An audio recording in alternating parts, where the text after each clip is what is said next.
tym odcinku malowniczy wąwóz Toudra i Dades, burza w Atlasie, gradobicie i przeprawy przez nieoczywiste drogi.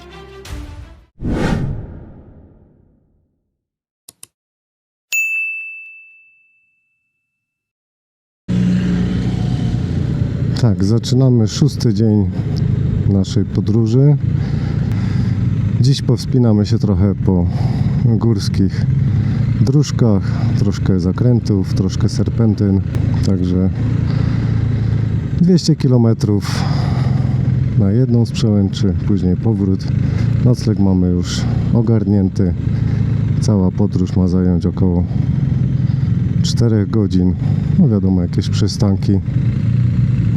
Jeśli chodzi o podsumowanie wczorajszego dnia, tutaj w miasteczku, w którym spaliśmy, Tinghir, wyszliśmy sobie na miasto. Jeśli chodzi o restaurację, to siedzą praktycznie sami panowie. Znaleźliśmy jedną restaurację, gdzie były pary, więc tam też się przysiedliśmy, bo większość restauracji transmitowała mecz Barcelony z Interem. Także tutaj dość dużo kibiców Barcelony. Były emocje później po meczu. No, dobre jedzonko. Nocleg też nie najgorszy, jeśli chodzi o parking dla motocyklistów, to typowo jak dla takich hoteli są dostępne garaże, ale tylko dla motocykli, więc w sumie naliczyłem chyba 9 czy 10 maszyn. Fajnie, bo pod dachem. Po wyjeździe z Tinghir podążamy drogą N12 i zatrzymujemy się na punkcie widokowym na panoramę miasta oraz ciągnące się wzdłuż Palmiery. Niestety, otoczeni dość nachalnymi handlarzami, szybko opuszczamy to miejsce. Kilka kilometrów dalej wjeżdżamy w pierwszy wąwóz tego dnia, czyli Toudra.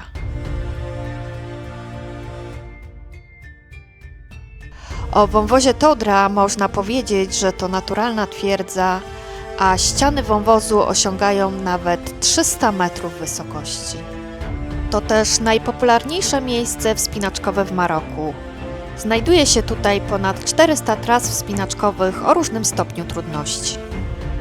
Jest to, tak jak zauważycie, bardzo turystyczne miejsce. Spotkać tu można liczne autokary z turystami. Niestety, wzdłuż wąwozu jest zakaz zatrzymywania się, jednak na końcu jest mała knajpka, gdzie serwują wyciskane, świeże, pyszne, owocowe soki, a my mogliśmy pozostawić tam nasze motocykle i trochę je pofocić na tle majestatycznych skał Toudry. Zobaczcie sobie, jakie są tutaj duże ściany tego wąwozu. A jedyny minus, że ani grama wody.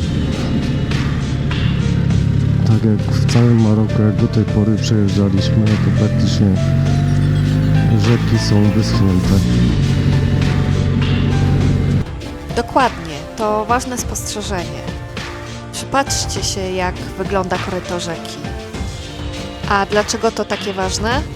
Dowiecie się za kilkanaście minut w dalszej części tego filmu.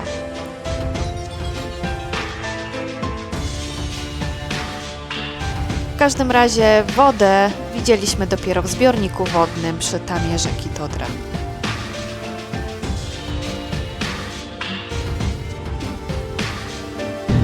Tak, minęliśmy już te wzniesienia wąwozu oraz teraz bardzo malowniczo i mega zielone takie uprawy. Widać szczypior, widać jakieś zboża. Nie będę celował co, ale podejrzewam, że jakieś warzywka jeszcze dodatkowe są. Ale taki jakiś specyficzny tutaj klimacik musi panować, bo jest i wilgotno. Jak widzicie, niebo zachmurzone. A dodatkowo od czasu do czasu dość intensywnie, ale krótko pada.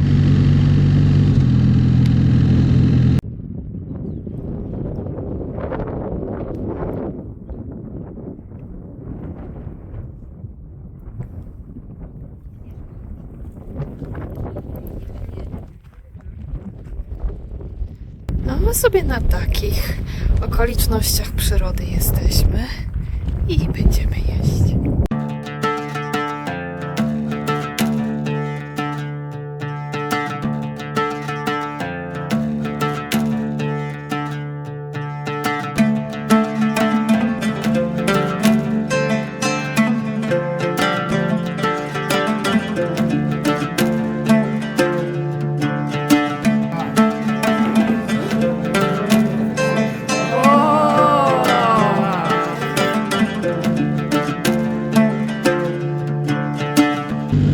Zjedliśmy przepysznego tadżina, kurczak z warzywami, najsmakowitsze, najlepiej przyrządzone danie, jakie jedliśmy do tej pory w Maroku.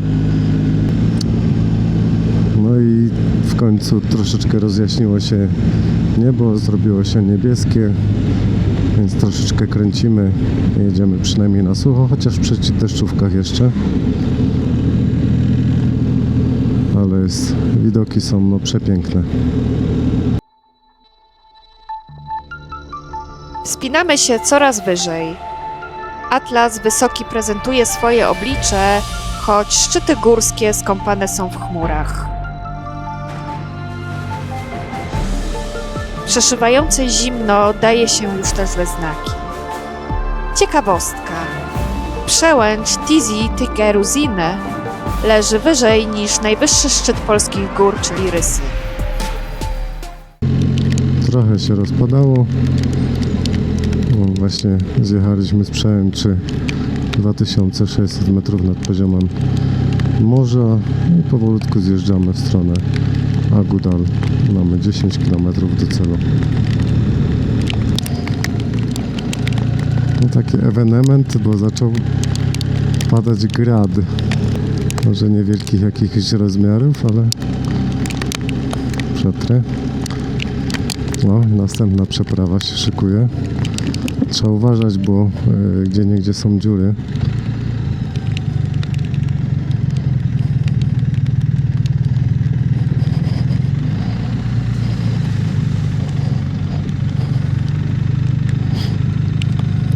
Dojechaliśmy do Agudal. Patrzcie, ile zieleni. Pięknie to wygląda. Jedziesz góry, a tu nagle miasteczko.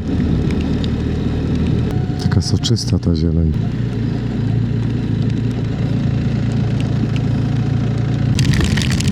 Patrzcie, w sekundę się rozlało wręcz.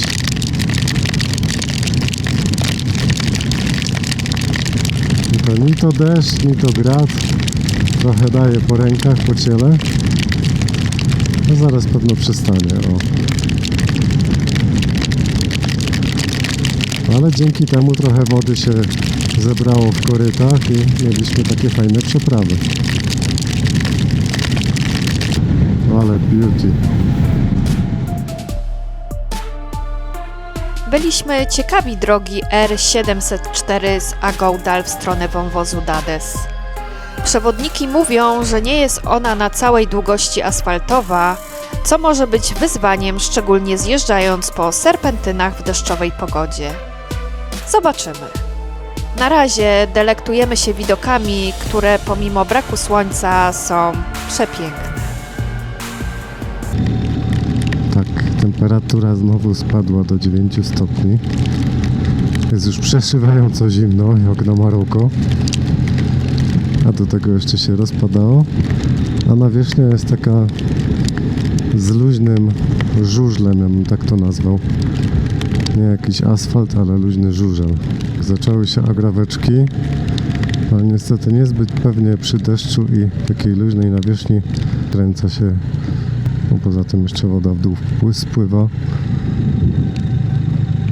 A w oddali słychać grzmiące piorunki. Może któryś uda się nagrać, zobaczymy. O, było. Allah się gniewa za to wczorajsze piwo. Robimy malutką przerwę na doubieranie się. O, już część osób jest przemoczona.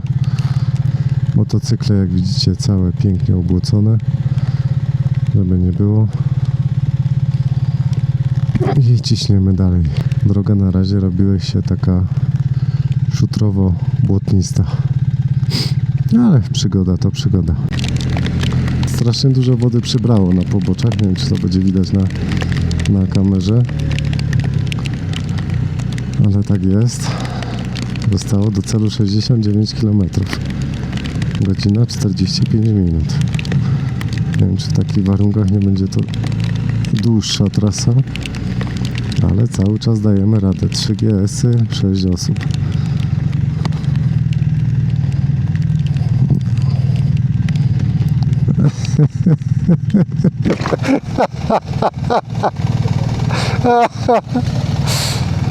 Dobre, dobre.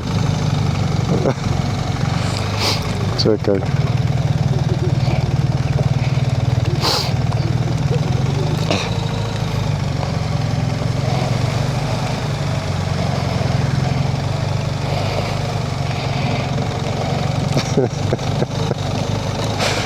A tak. Oglądaliśmy całkiem niedawno. Kto wczoraj mówił? Ciekawe, czy będziemy mieli tak jak niebieskie Suzuki. O, chyba ekstremalne przeżycia się skończyły. Znaczy, mam taką nadzieję, że się skończyły. Chociaż jeszcze 61 km. Ale po raz pierwszy musieliśmy się przeprawiać z Agatą przez takie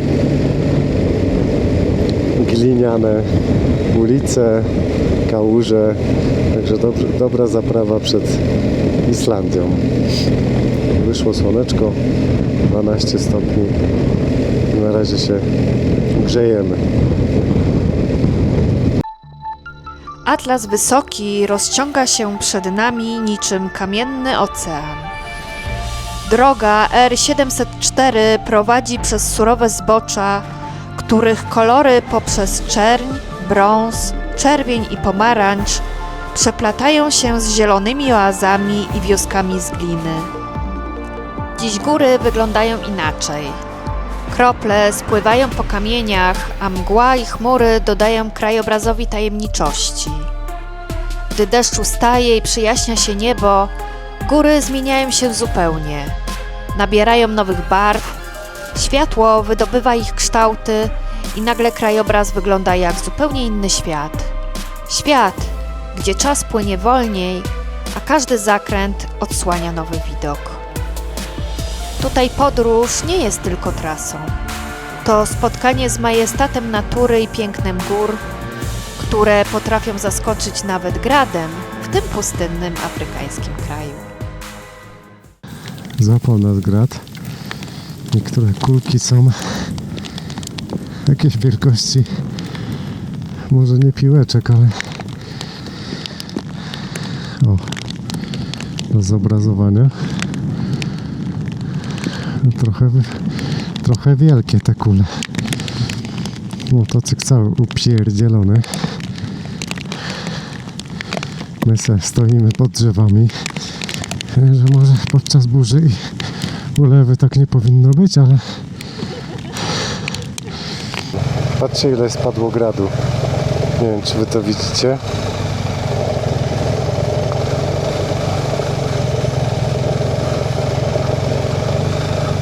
Nie wiem, czy czekamy, aż się to roztopi. Biała droga. Na początku myślałem, że to shooter, a to normalnie tyle gradu spadło. Żeby było śmiesznie.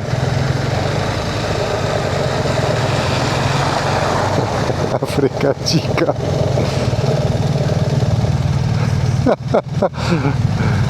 Popatrzcie tam na pobocze, ile tego jest. To jest aż niemożliwe. Ale on ma kostki. Także przyszło nam jechać nawet nie po śniegu, tylko po gradzie. Także tam, gdzie się zatrzymaliśmy, spadło tego stosunkowo mało. Natomiast tutaj popatrzcie, ile tego jest. Na poboczach, na polach. Nie rozpędzam się jakoś mocno, bo nie ma to w ogóle przyczepności. No może zaraz temperatura zrobi swoje, ale po prostu spadło to tyle tego, 13 stopni, o proszę, nie było wody jak jechaliśmy do góry, prawie w ogóle, a tutaj mamy wręcz potoki.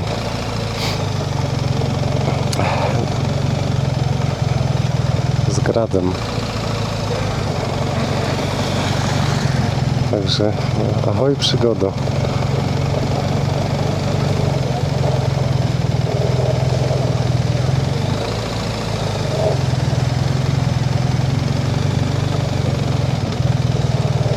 Także drogi zamiast korytami to se spływają to se spływają właśnie tędy. Tak się śmiałem. A to już piękny asfalt będzie do samego końca, ale patrzcie, idzie normalnie lawina razem z tą wodą, a jeszcze napadało gradu. I to dosłownie w ułamku sekundy.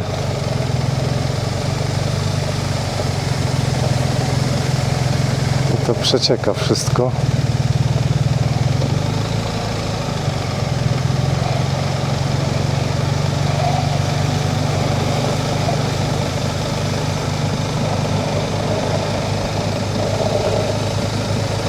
Także coś niesamowitego, co może przyroda zrobić przez chwilę, jak popada.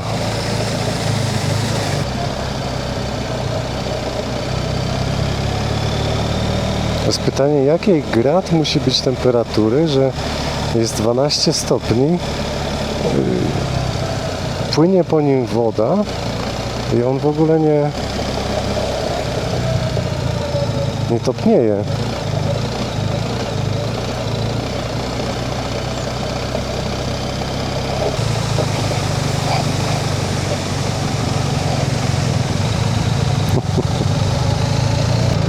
Wodospad tam był z tyłu, z tego całego dziadostwa. Mieliśmy kanion bez rzeki, bez wody w ogóle. A teraz będziemy mieli kanion wypełniony wręcz wodą.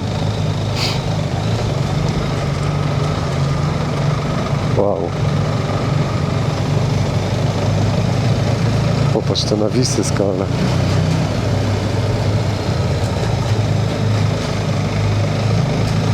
Jak to jebnie, to ino roz. O! Dostałem.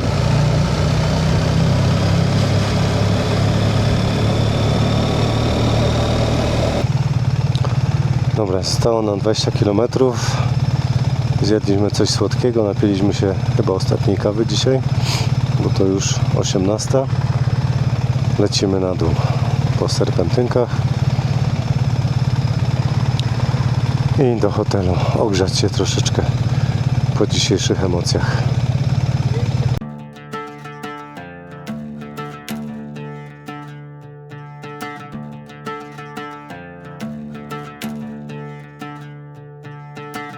Wąwóz Dades słynie z krętej drogi z serpentynami, która często pojawia się na pocztówkach i w rankingach najpiękniejszych dróg świata. Odcinek ten nazywany jest żartobliwie drogą dla węży i liczy około 5 km agrawek.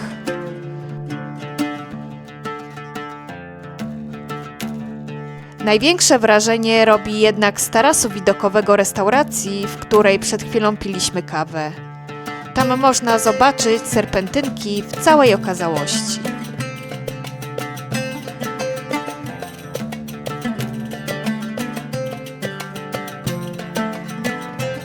Jednak Maroko potrafi zaskakiwać.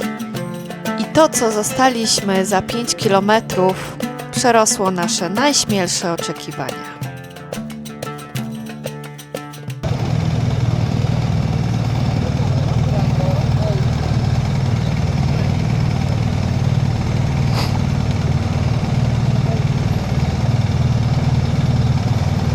Z której strony? Co?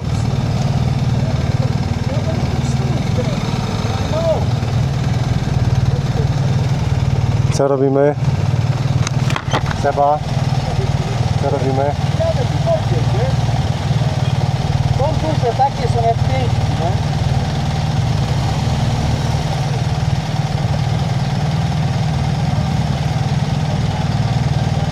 Czekaj, najpierw przeasekuruję.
trudność polegała też na tym, że nasz GS to automat.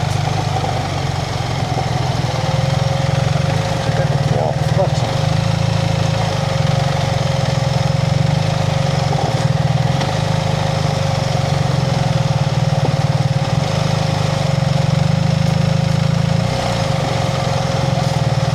Co? Nie. Nie, bo przyleci.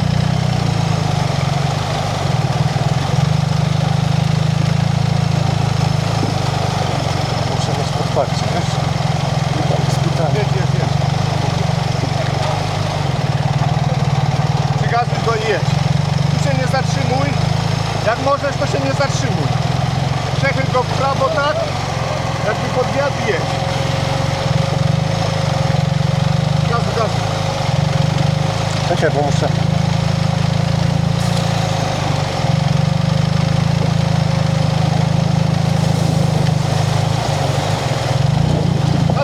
Gazu. Gaz. Odpalaj.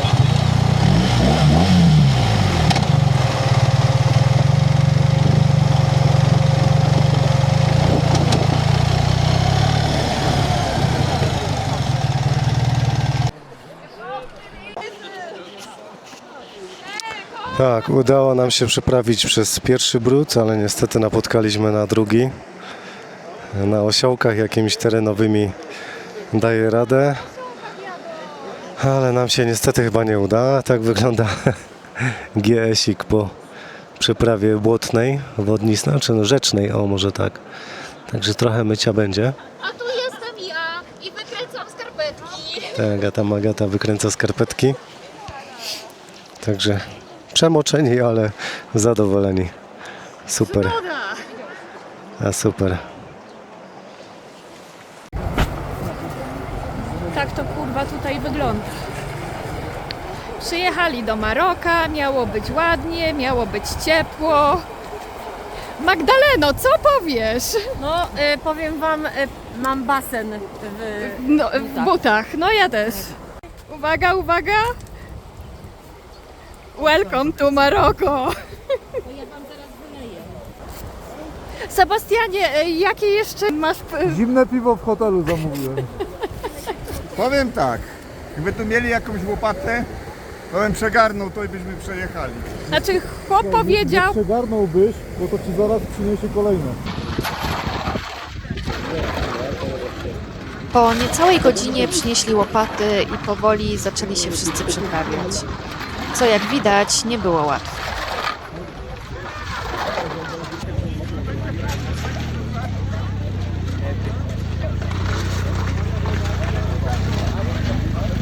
Brawo chłopaki, super!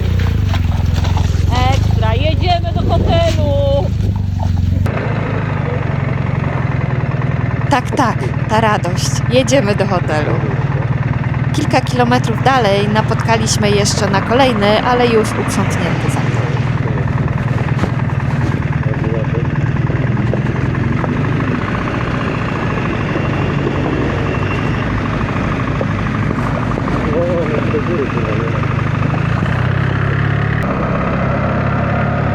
Nie mieliśmy już siły zatrzymywać się na Monkey Fingers. Przyjedziemy tam jutro. Jako podsumowanie to powiem, że dzisiejsza trasa miała zająć około 4,5 godziny, a zajęła i to emocjonujących, pełnych niespodzianek prawie 10. Po 15 minutach docieramy na nocleg. W każdym razie życzenie Sebastiana się ziściło. Tutaj w hotelu również było piwko. Dzięki za oglądanie i zapraszam na kolejne odcinki.